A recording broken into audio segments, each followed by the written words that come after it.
Hola, ¿qué tal? Soy tu servidor y amigo Fernando Rangel Ramírez y me encanta recibirte en tu programa Justicia para Todos.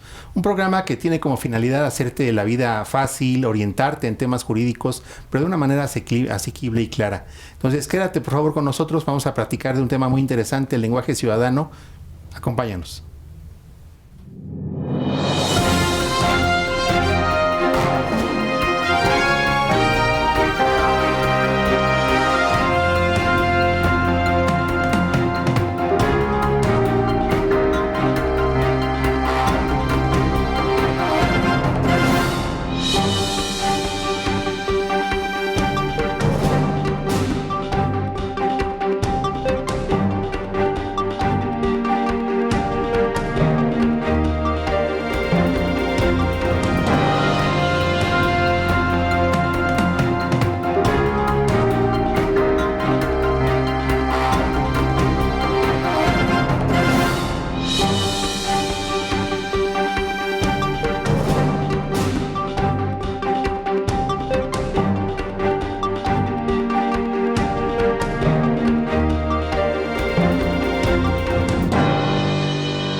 Hola, ¿qué tal? Qué bueno que nos acompañas en tu programa Justicia para Todos. En esta ocasión tenemos un programa muy interesante, precisamente todo un esfuerzo en esta evolución que hemos estado viviendo en el mundo jurídico, y tenemos una invitada especial que es la jueza Almadelia del Valle. ¿Qué tal, compañera jueza? ¿Cómo está? Muy buenas tardes. Hola, buenas tardes. Gracias por la invitación y un gusto acompañarlas y acompañarlos.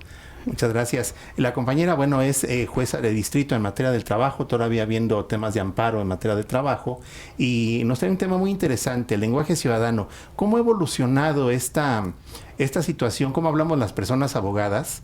¿Cómo lo dirigimos al público? ¿Cómo lo veníamos haciendo tradicionalmente? ¿Y cómo ha venido tratando de evolucionar esta situación para que nuestra conversación, ya sea escrita u oral, sea más entendible para todas las personas que tienen necesidad de acudir a los servicios, tanto de una persona abogada particular como de los órganos jurisdiccionales? Platícanos, compañera, ¿cómo está esta situación? ¿De dónde venimos? ¿Hacia dónde vamos? Bueno, yo creo que podemos empezar por el tema de cómo enseñamos el derecho. Tenemos una tradición muy amplia sobre la enseñanza del derecho que tiene que ver no solamente con el conocimiento jurídico, sino con el uso del lenguaje técnico. Como si enseñáramos que el lenguaje técnico es lo que dota de legitimidad al ejercicio de la profesión. Y bueno, más allá de que eso complica la interacción entre las personas, me parece a mí que tiene una desventaja para cuando las estudiantes o los estudiantes empiezan a ejercer, desde cualquier punto de vista, ya sea que se quieran dedicar al litigio, a la investigación, que les interese la impartición de justicia.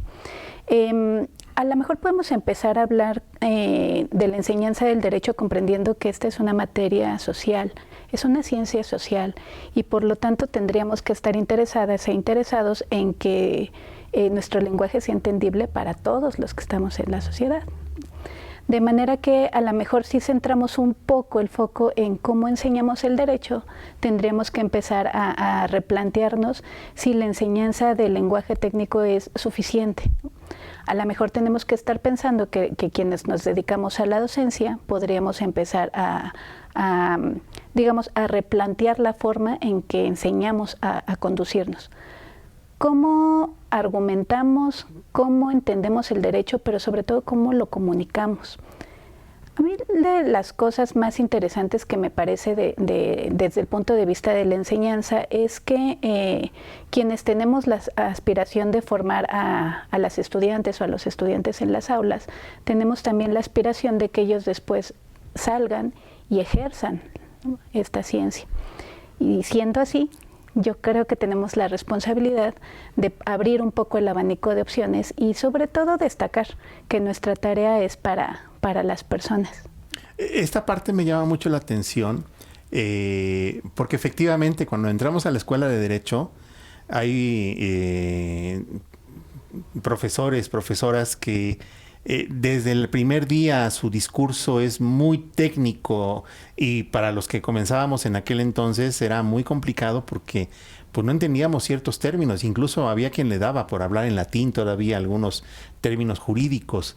Esto posteriormente, se va quedando en el estudiante de Derecho, y genera un conflicto porque quiero entender, hay personas, abogadas, que eventualmente hablan con un lenguaje técnico porque así se formaron y llegó a ser una costumbre, o es una forma de demostrarle a la persona que acude a buscar sus servicios, es una forma de demostrarle que sabe mucho, o cómo está esta situación?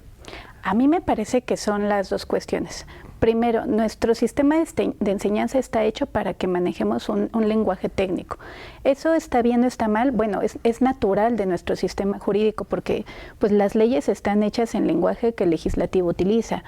Los libros están diseñados en la forma en que el autor o la autora los diseña. El uso del lenguaje técnico es natural de la ciencia, ¿no? Como sucede con la medicina, con la arquitectura.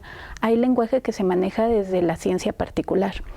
Lo que no es natural es que traduzcamos eso, el uso del lenguaje técnico, en una forma de diferenciarnos de los demás, ¿no? Insisto, como si el uso del lenguaje nos diera a nosotros la legitimación de lo que hacemos, como si fuéramos mejores si utilizamos mejores lenguajes, palabras rebuscadas, ¿no? Y no digo que no se puedan utilizar las palabras del diccionario, es muy valioso porque el lenguaje es muy rico. Lo que pasa es que a veces utilizamos palabras que no son comprensibles para quien viene a solicitar nuestra ayuda. A mí me gusta plantear un panorama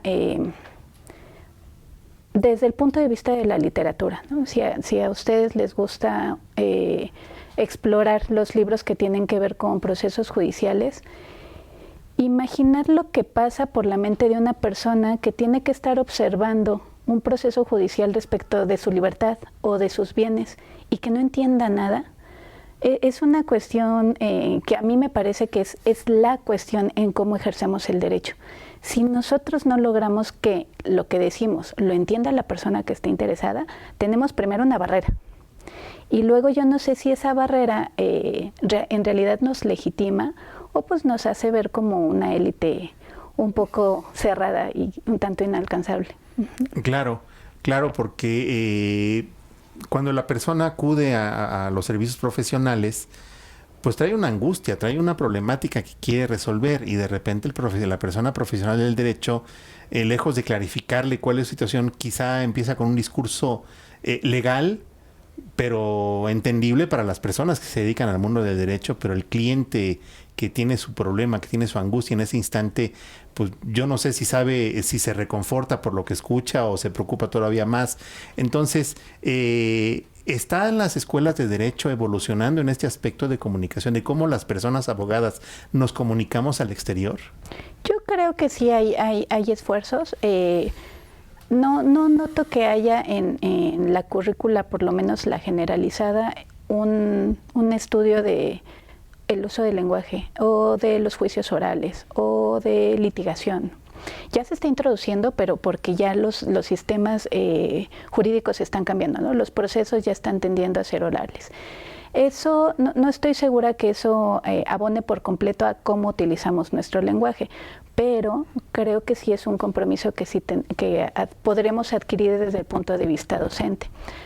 Para la enseñanza, porque, insisto, esto me parece que es un poco sistémico, ¿no? Nosotros vamos a entrar a un campo laboral en donde después de ser estudiantes vamos a querer ofrecer servicios.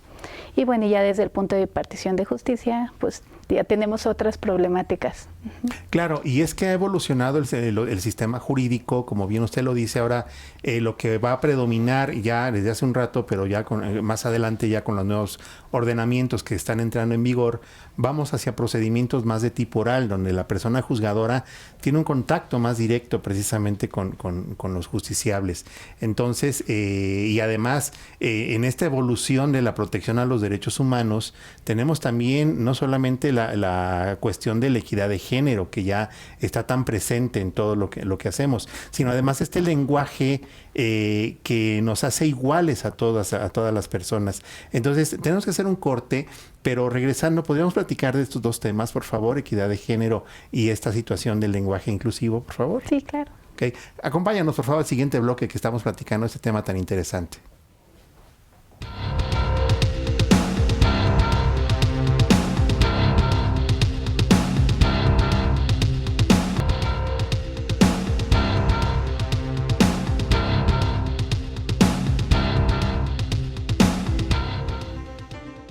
Muchas gracias por acompañarnos nuevamente aquí en tu programa Justicia para Todos. Estamos platicando de esta cuestión del lenguaje ciudadano. En el bloque anterior veíamos alguna introducción sobre este tema y además quedó pendiente esta circunstancia de, bueno, hacia dónde estamos evolucionando ahora con los temas de equidad de género y el lenguaje incluyente. Entonces, compañera, ¿nos puede platicar un poquito de esta situación? Si hay alguna diferencia, si es lo mismo o hacia dónde vamos con esos temas, tratándose de lo que es el lenguaje. El uso del lenguaje incluyente depende de la perspectiva del orador o de la oradora. Si hace una diferencia, a mí me parece que sí.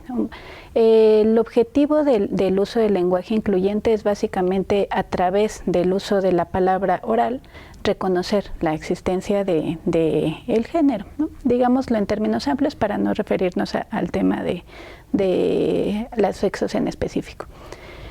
Si es importante o no el uso del lenguaje incluyente, a mí me parece que la respuesta siempre y en todo caso es sí, ¿no? Sí es importante porque detrás de la idea del uso del lenguaje incluyente no solamente existe un objetivo, digamos, de incluir a las personas. Existe una lucha social.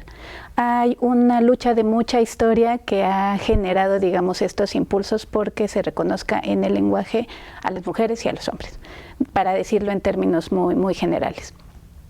Pero es cierto que existen diferentes opiniones sobre, digamos, las reglas gramaticales y el uso asignado del lenguaje.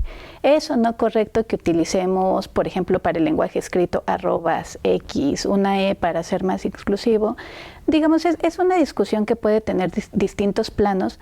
Para el uso del lenguaje jurídico me parece que es muy importante, ¿no? El uso de las asignaciones hombre-mujer puede generar algún tipo de discriminación o puede generar que nos sintamos que estamos excluidos de nuestros propios asuntos o excluidas cuando es el caso de que se trata de mujeres. Entonces, el uso del lenguaje sí tiene que ser cuidadoso, insisto. Quizá podemos abrir un poco la mente a pensar que la forma de comunicación tiene que ser no solamente clara, tiene que ser muy respetuosa de las personas que nos rodean, y eso me parece a mí que incluiría referirnos a través del lenguaje a todas las personas, no todas y todos, alumnas y alumnos, ¿no? Esta diferenciación sí puede hacer una diferencia. Pensemos, por ejemplo, en digamos, las conformaciones tradicionales de la judicatura, donde hay más hombres. A lo mejor ahí la sensación cuando hablamos de los jueces es, pues es natural, ¿no? Porque esa es la conformación tradicional. ¿Qué pasa cuando nos empezamos a involucrar las mujeres? ¿Podría ser o no podría ser que sintamos cierta exclusión? Bueno, eso ya depende también de la forma en la que nosotros definamos lo que es correcto o no del lenguaje. Lo cierto es que el lenguaje inclusivo sí puede generar que tengamos una, digamos, mayor unidad y un mayor reconocimiento de quienes actuamos, ¿no? A lo mejor esto se reproduce en todas partes, ¿no? Si nos referimos específicamente a las alumnas, a las doctoras, a las investigadoras, a las científicas, ¿no?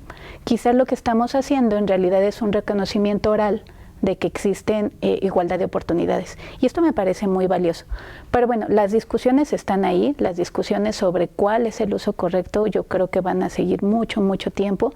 Pero si estamos hablando de ciencias sociales, a lo mejor la pregunta en realidad es cómo funciona para la sociedad este tipo de lenguaje, ¿no? Más allá de las reglas gramaticales. Y me parece que tiene un impacto muy marcado, ¿no? Incluyendo cómo empezamos a reconocer nuestro derecho y cómo pensamos. Pues, digo, esto pues está tocado en otras ciencias, pero la lingüística incide en nuestro sistema de pensamiento, entonces probablemente sea importante que lo utilicemos en todas partes de nuestra vida cotidiana, pero en el derecho es absolutamente primordial. Si no empezamos a reconocer que existe una variedad de campos que tenemos que incluir cuando hablamos de la sociedad, bueno, estaríamos perdiendo de vista que nuestra sociedad es compleja. Habemos personas de muchos tipos, con diferentes gustos, con diferentes profesiones, con diferentes géneros, asignaciones, intereses, y este tipo de lenguajes, el objetivo es permitir que todas y todos se sientan alcanzados. Hay todo un debate, como usted bien lo señala, en cuanto a las reglas gramaticales y cómo se utilizan, ¿no? Se dice, bueno, es que determinados sufijos no tendrían por qué tener una diferenciación entre masculino y femenino y por tanto se quedan inamovibles.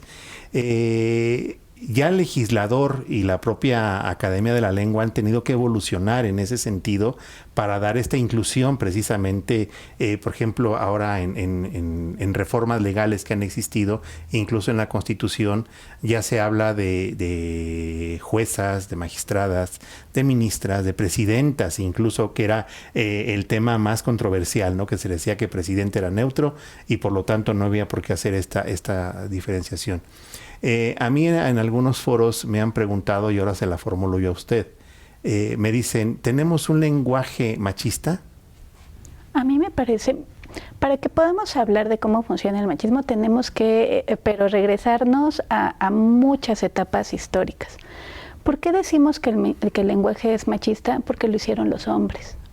Si estamos hablando de sociedades que empezaron a generarse con énfasis en lo que hacían los hombres, tampoco es difícil llegar a la conclusión de que eran ellos los que generaban el lenguaje.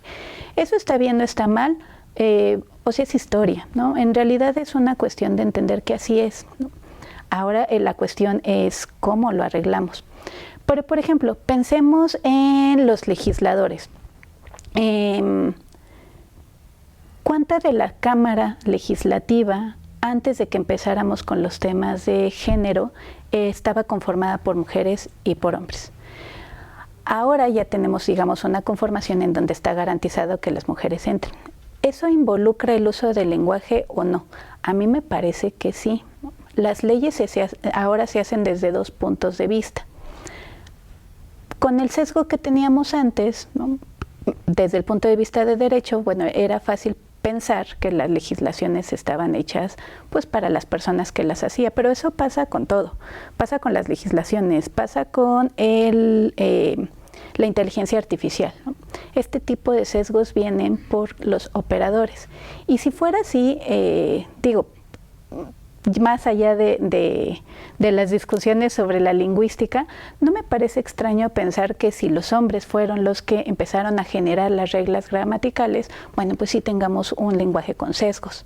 Insisto, es natural de la historia que tenemos. Ahora la cuestión es cómo lo modificamos. O no lo modificamos y lo dejamos así, bueno, eso ya dependerá de las perspectivas que cada quien tenga. El uso del lenguaje machista, cuando estamos hablando de derecho, puede generar discriminación.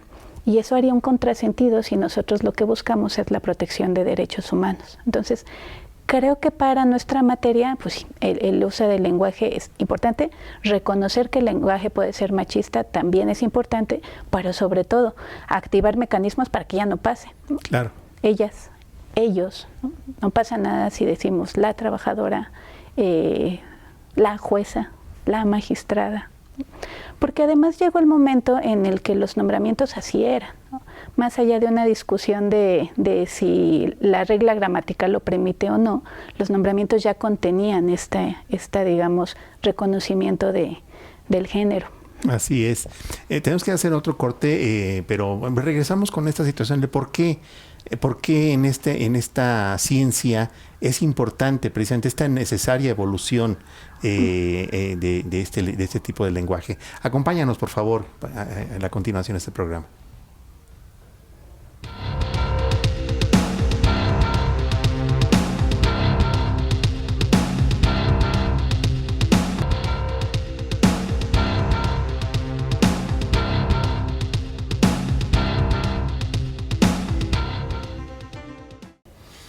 Muchas gracias por seguirnos acompañando en tu programa Justicia para Todos. Estamos platicando sobre el uso del lenguaje ciudadano, cómo ha venido evolucionando. Evidentemente, nos platicaba nuestra invitada, hay una evolución en el lenguaje, hay unos orígenes. Y en esos orígenes, bueno, no podemos dejar de ver que tiene un origen en donde las personas que se encargaban de toda esta situación pues eran los varones. Sin embargo, en la actualidad, con esta necesaria reconocimiento de la igualdad entre todas las personas sin distinción de sexo o de identidad de género, bueno, hace que este lenguaje tenga que evolucionar como una circunstancia donde se reivindica la dignidad de todas y cada una de las personas. Entonces, en esta reivindicación hacia las personas, ¿cómo es la mejor manera en nuestra ciencia jurídica de hacer referencia a las personas con independencia de su género, sus identidades? Sí, qué interesante pregunta, pero sobre todo creo que ahí está el tema. El tema de género no necesariamente se refiere a las mujeres, aunque es cierto, ¿no? que digamos más habitualmente lo utilizamos para la referencia a lo femenino y a lo masculino. Pero es cierto, ¿no? Existen, digamos, tan compleja como es la sociedad, existen tantos roles de género o tantas identidades y tienen que ser reconocidas. A mí me parece que la forma más adecuada que tenemos de referirnos es refiriéndonos siempre a la persona, ¿no? Básicamente nos tenemos que regresar a la base de todo lo que se trata en nuestro sistema jurídico y es el reconocimiento de las personas, de la dignidad de las personas. Todo el cambio que se hizo a nivel normativo en la Constitución era justamente para eso, ¿no? Para que empezáramos a, digamos, centrar el foco en la persona. Y ahí partir con ideas diferentes, pero sobre todo partiendo de la base que la dignidad de la persona es lo que nos permite dar ahí la brújula. Entonces, el uso del lenguaje, digamos, centrado en la persona puede ser una de las mejores opciones para que nosotros podamos incluir. Entonces, la persona quejosa, la persona imputada, la persona juzgadora, la persona con una incapacidad, ¿no? Y ahí a lo mejor podemos lograr generar este sistema lingüístico que pueda dar cabida a todas y a todos. Claro, ¿está impactando ya esta nueva forma de comunicarnos? Yo creo que sí, pero se puede ver a través, por ejemplo, de las sentencias ya ni de la Corte Interamericana, de nuestra Corte Nacional. Digamos, hay una tendencia muy clara de que las sentencias sean más cortas, de que evitemos tecnicismos innecesarios y sobre todo que generemos lenguaje que sea incluyente en términos generales, ¿no? Yo creo que sí está impactando, pues si nos asomamos un poquito a los criterios jurisprudenciales, incluso a las discusiones que se generan ya de manera pública, ya podemos encontrar muy habitualmente el uso de persona juzgadora, el uso de persona imputada, persona con discapacidad, ¿no? Este uso de lenguaje a mí me parece que ya permeó. ¿Cómo lo empezamos a aplicar? Pues no, eso ya depende de nosotros como operadores jurídicos, pero insisto, desde todos los puntos de vista. El alumno que hace una presentación, la alumna que a lo mejor hace un reporte, ¿no? El litigante o la litigante que se presenta a un juicio oral y pues nosotros las personas juzgadoras que emitimos las sentencias o los fallos. En este trayecto y en su experiencia, ¿ha habido renuencias en esta modificación, en esta evolución en el lenguaje? Yo creo que sí, son públicas, ¿no? Digamos, los primeros tropiezos que empezaron a tener desde el punto de vista de la Suprema Corte de Justicia de la Nación o del Consejo de la Judicatura, que es el órgano que nos administra, fue a través de las redes, ¿no? Las redes sociales tenían una crítica muy dura al uso del lenguaje incluyente. Por un lado, y por el otro, muchas asociaciones reconocían que el uso de este lenguaje, claro que reconocía la existencia pues, de la complejidad humana. Entonces, reticencia hay, sí la hay, pero insisto, es natural de los sistemas. Si estamos pensando que actuamos en un sistema social, estamos pensando que tenemos campos habituales de actuación. Estamos acostumbrados, hacemos rutinas, nuestra sociedad interactúa porque hay normas y esas normas son comunes. Cuando empieza a haber cambios, bueno, es natural que se resientan. Yo creo que cada vez sucede menos, o por lo menos cada vez es más complicado que alguien tenga una crítica muy severa al uso del lenguaje incluyente, pero sí sucede. Sí sucede, tampoco pasa nada. ¿Cierto? Este lenguaje asequible que incluye a todas las personas sin distingo alguno, ¿podemos estimar que es un derecho humano de todas las personas o es la derivación de otro derecho humano? Yo creo que es una derivación. Tenemos muchos derechos relacionados con cómo ejercemos nuestro derecho. Por ejemplo, tenemos el derecho de acceso a la justicia. A lo mejor el derecho de acceso a la justicia tiene que ver con que entendamos qué es la justicia, qué es el procedimiento, cuáles son las etapas. Desde ese punto de vista, a lo mejor ahí tenemos pues una luz de por qué tenemos que tener lenguaje ciudadano, incluyente y sencillo, ¿no? Que son diferentes modalidades del uso del lenguaje. Solamente pensando en lo de ahí, pero ¿qué tal que pensamos en el derecho de petición, ¿no? A lo mejor no como un derecho humano, pero sí como un derecho. ¿De qué sirve que yo pueda solicitar que una autoridad me diga algo si cuando me conteste no le voy a entender, ¿no? Claro. Podemos tener otros, insisto, muchos derechos de los que deriva una obligación de que el conocimiento llegue. A lo mejor lo que estamos pensando es en un derecho a la salud. ¿Y qué tal si no comprendo cómo es el sistema de la salud o ni siquiera me explican cuál es el padecimiento o la cura que puede ser, digamos, dotada desde el sistema del Estado? Entonces, bueno, a mí me parece que existen diferentes rasgos de los derechos humanos que culminan en la necesidad de transmitir la información. Y para transmitir esa información puede ser que sea necesario que se haga de una forma en que nos entendamos. Insisto, el lenguaje tiene muchas características y muchas facetas. Una cosa, digamos, es comunicarnos de manera ciudadana, sin tecnicismos innecesarios, o utilizando un lenguaje que sea más común, más habitual. Además, podemos utilizar un lenguaje que sea incluyente, ¿no? Donde todas las personas se sientan que tienen cabida, que estén arropadas. Y hay otra, digamos, otra forma de comunicarnos que es para las personas menores de edad, por ejemplo, ¿no? Un lenguaje muy sencillo en donde garanticemos que no importa tu edad, vas a entender qué te estamos diciendo. Entonces, bueno, el uso del lenguaje tiene muchas complejidades e insisto, depende de qué es lo que queremos transmitir. Esto me encanta porque nosotros en nuestra función diaria, pues en realidad estamos acostumbrados a estar interpretando el texto legal, a traducirlo a un resultado más claro para la persona justiciable. Pero esto implicaría a la larga porque es una tarea titánica.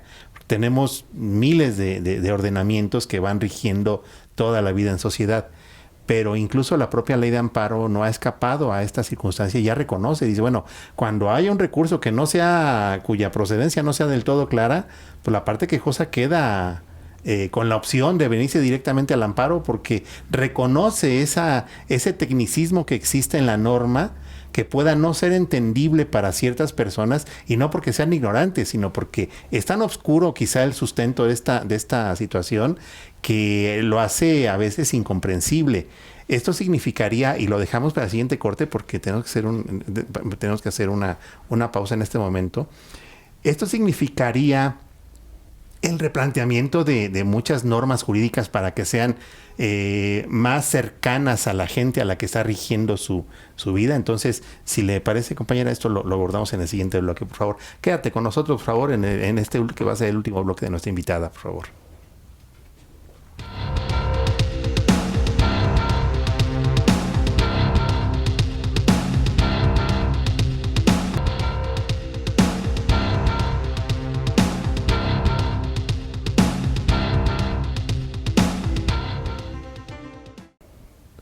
Muchas gracias por acompañarnos en este cuarto bloque de Justicia para Todos. Estamos platicando del lenguaje ciudadano y quedó una pregunta latente ahí antes del corte. Dada esta circunstancia de necesaria agilidad en cómo nos comunicamos de manera oral y escrita, que todas las personas tengan esta cercanía con las normas que rigen su vida diaria, con los servicios que le piden a las autoridades, con el ejercicio propio de sus derechos. ¿Esto significará que en algún momento las propias normas que nos rigen tienen que evolucionar en este lenguaje en el que están redactadas? Sí, pues mira, yo estoy pensando en los principios que nos enseñaban cuando íbamos a las aulas. La ignorancia de la ley no exime su cumplimiento. ¿Qué vamos a hacer si la ley no es entendible, ¿no? Yo lo plantearía desde esa pregunta.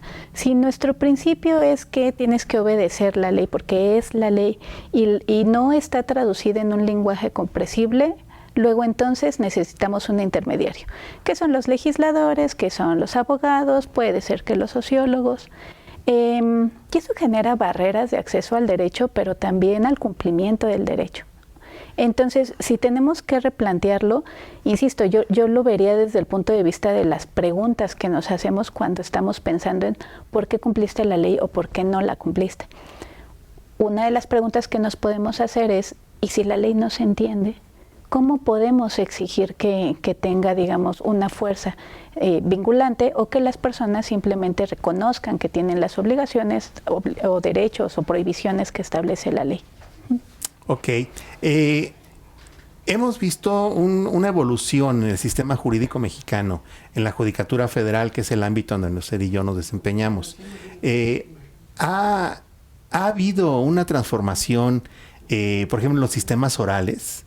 ¿O cuáles son los retos que se enfrentan en esta justicia oral que obliga, está la persona justiciable de frente a la persona juzgadora y se está resolviendo en vivo ahí su situación? Las personas están teniendo sus intervenciones en ese justo instante de manera oral ante la persona juzgadora.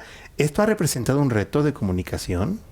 Yo estimo que sí. Yo en la etapa del juicio que a mí me toca, todavía estamos en un sistema escrito, de manera que, bueno, es un poco más tradicional.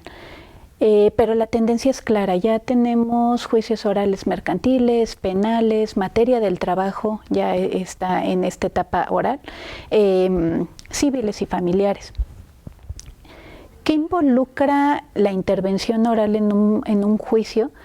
Yo creo que sí involucra un reto en términos, primero, de hacer comprensible lo que está pasando para la persona que tiene un interés. Recordemos que en la mayoría de los sistemas, aunque las personas tienen intervención propia en sus procedimientos, en realidad actúan a través de un representante que generalmente es una persona abogada. Más bien es una persona abogada para tratar de,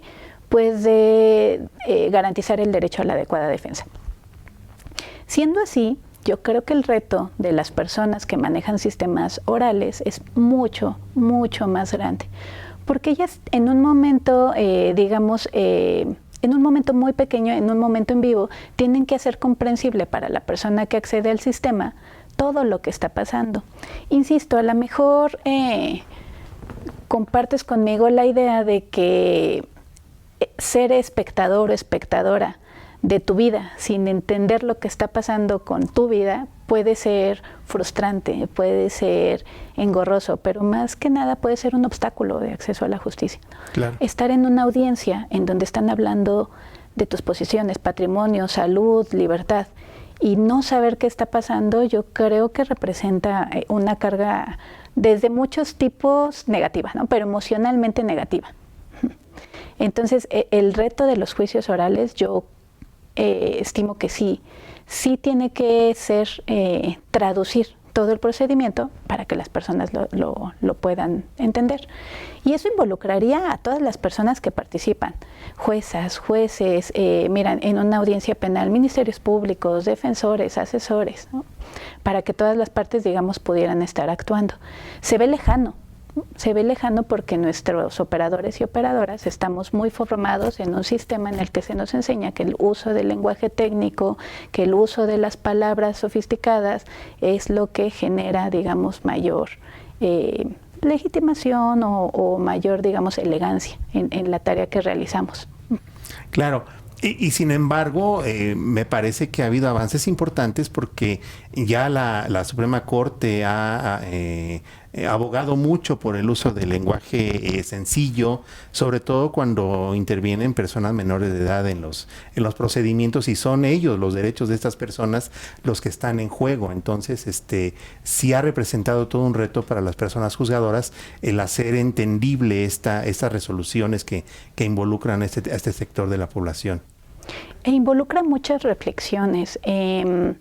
El tipo de sociedad en la que nosotros participamos como operadores jurídicos es una sociedad compleja y polarizada.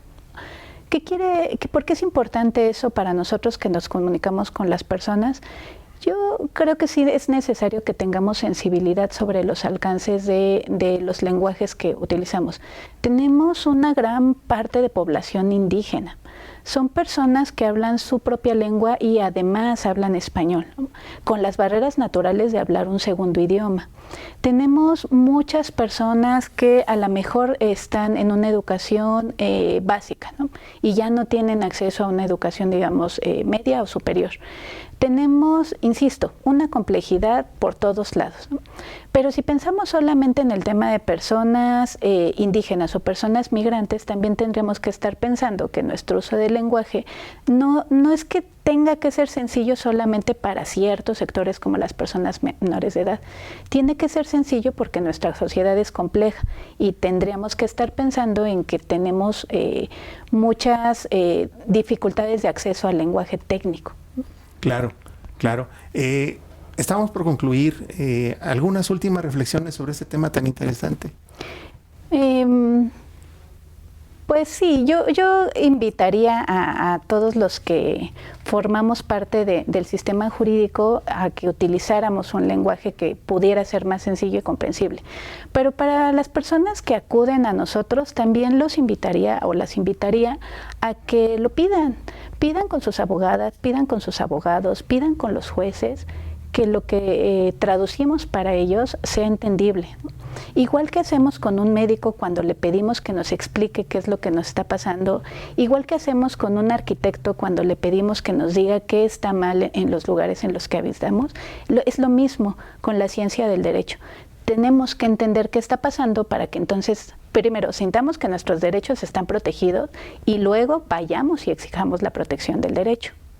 Claro, porque mucho se critica de repente, ¿no? Es que quieres que baje mi nivel de lenguaje para que me entiendas. Bueno, a ver, espérame, no te estoy pidiendo que me trates de tonto. Simplemente quiero que me expliques en palabras llanas qué está sucediendo.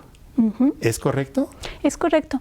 Yo creo que la idea básica es esa, ¿no? El lenguaje que tenemos es un lenguaje, es español, es común, ¿no? No tendríamos por qué tener barreras de acceso por el uso del lenguaje. No es que esté mal utilizar lenguaje técnico, para eso nos formaron, por eso estudiamos y le invertimos tanto tiempo en nuestra capacitación. Lo que pasa es que, insisto, sobre todo desde el punto de vista de los servidores y servidoras públicas, estamos para prestar un servicio. Y eso involucra que las personas que acuden nos entiendan. Claro, y sobre todo ahora con el tema de las redes sociales, se requiere cada vez más esta situación. Pues lamentablemente se nos acabó el tiempo, compañera. Yo la invito a que nos acompañe en este último bloque, en donde tenemos la presencia de Cas Bisoño, que nos trae un tema también interesante que quiere aquí compartir con nosotros. Muchas gracias, y queda pendiente cualquier otra intervención que usted es especialista en derechos humanos. Podemos platicar de salud reproductiva, de muchos temas de género, de los que usted estime que son de pleno interés para nuestra audiencia. Pues muchas gracias por la invitación y gracias por permitirnos acercarnos a ustedes, que nos conozcan y sobre todo que sepan que estamos para el servicio. Claro que sí, muchas gracias. Quédate con nosotros, por favor, en el último bloque para recibir a Cas Bisoño.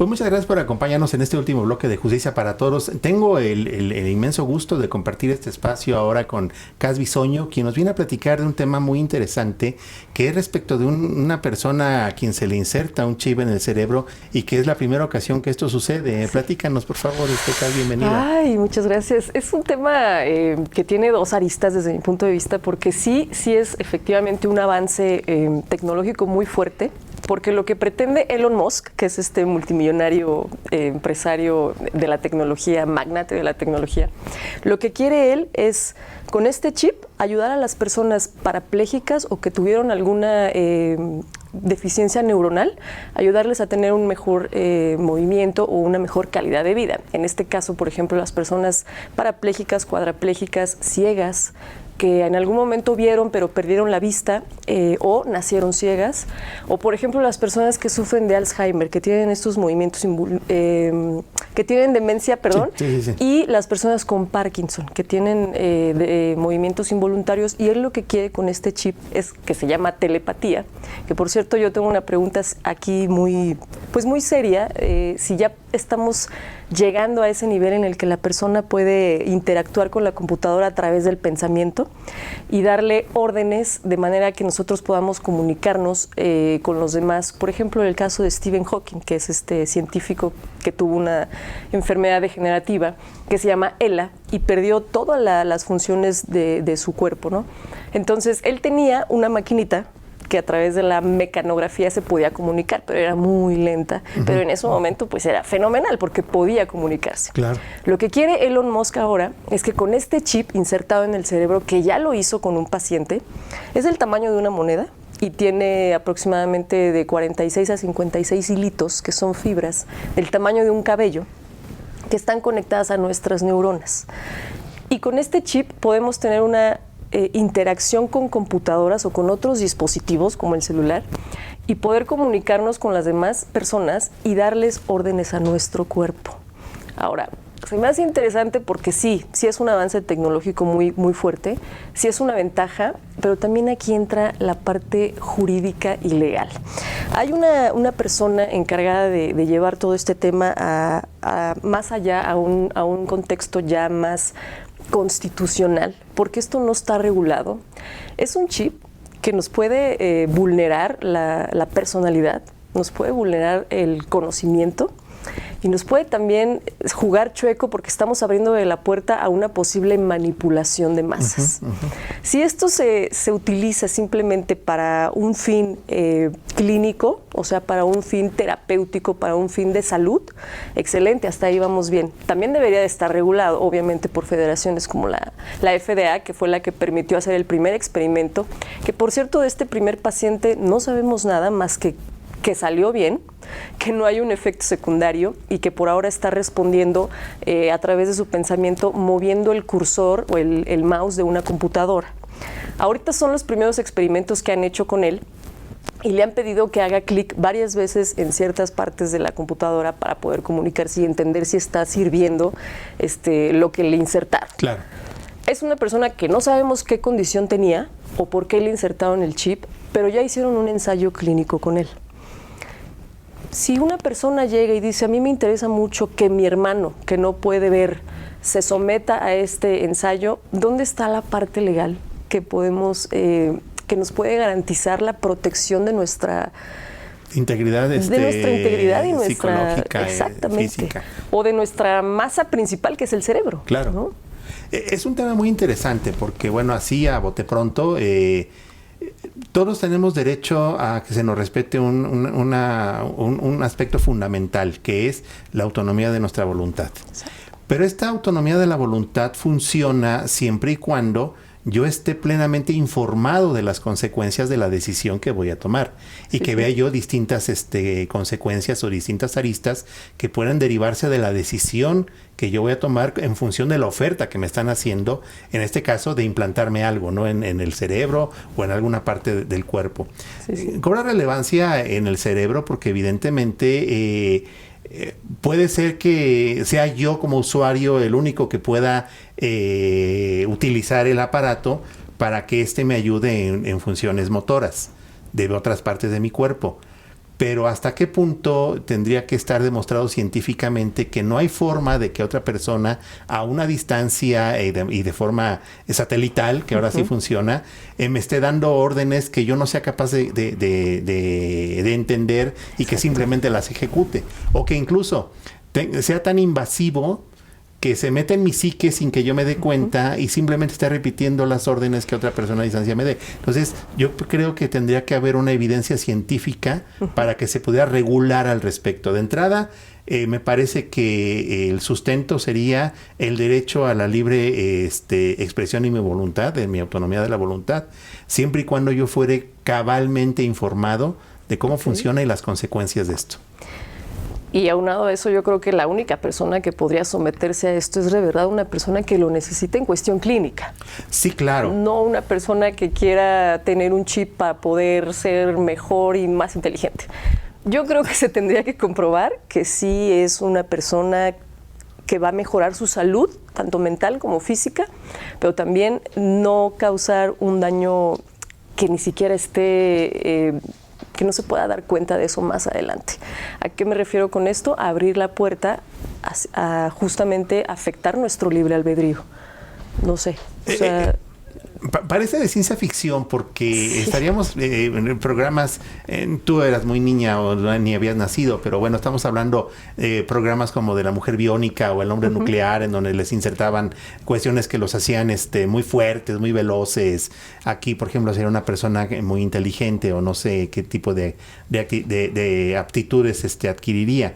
Pero evidentemente nos metemos en zonas frontera, como la cirugía plástica, en donde muchas de estas cirugías pues no son necesarias y finalmente las personas toman su decisión de hacerse eso con su cuerpo, ¿no? En todos los sentidos. Entonces me parece que llegaríamos a una discusión de ese tipo. Nos quedan 2 minutos, Cas. ¿Cómo concluimos esta cápsula? ¿Cómo concluimos? Yo creo que estamos muy lejos de caer en una situación que se empareje lo legal con lo ético. Creo que es un dilema muy poco explorado.